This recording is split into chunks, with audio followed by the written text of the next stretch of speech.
এখানে মূলত জাতীয় রাজস্ব বোর্ডের নির্দেশনার আলোকে কাস্টমস এক্সাইজ ও ভ্যাট কমিশনারেট যশোরের আওতাধীন কাস্টমস এক্সাইজ ও ভ্যাট ডিভিশন কুষ্টিয়ার উদ্যোগে এখানে তামাক এবং তামাকজাত পণ্য ধ্বংসের উদ্যোগ গ্রহণ করেছি আমরা। এগুলো মূলত চোরাচালানের দায়ে আটককৃত ছিল এবং এগুলো পরবর্তীতে আইনি সব ধরনের প্রক্রিয়া শেষ করে রাষ্ট্রের অনুকূলে বাজেয়াপ্ত করা হয়। বাজেয়াপ্তকৃত পণ্যই আসলে আজকে ধ্বংসের কার্যক্রম নেওয়া হচ্ছে।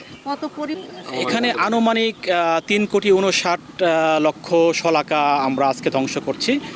তো এর বাজার মূল্যটা আমরা একটু কত হবে এটা প্রায় আনুমানিক বাজার মূল্য 2.5 কোটি টাকার মতো হবে। 2013 সাল থেকে অদ্যাবধি এর মধ্যে রয়েছে।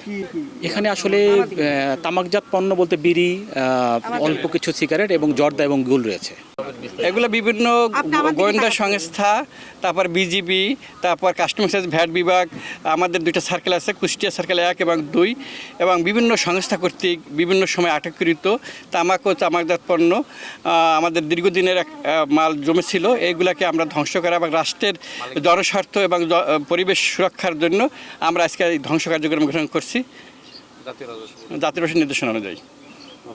আমাদের এই ধ্বংস কমিটিতে আমাদের 6টা সংস্থা জড়িত আছে। ফায়ার সার্ভিস আছে, পরিবেশের অধিদপ্তরের লোক আছে, তারপর কুষ্টিয়া পৌরসভা আছে, পুলিশ কমিশন দপ্তর আছে, এবং আমাদের যে কুষ্টিয়া জেলা প্রশাসক মহোদয়ের দপ্তরের নির্বাহী ম্যাজিস্ট্রেটের সাথে একটা সভা হয়। সবার আলোকে তাদের সিদ্ধান্ত অনুযায়ী যে আমাদের এই পরিবেশ দূষণ রোধকল্পে যে সমস্ত পদক্ষেপ নেওয়া দরকার পরিবেশ অধিদপ্তরের সুপারিশের আলোকে আমরা এই ধ্বংস কার্যক্রম পরিচালনা পানি এবং চুন ব্যবহার করছি। রোলার দিয়ে পিষে মাটিতে গর্ত করে মাটি চাপা দেওয়া হবে আর কি।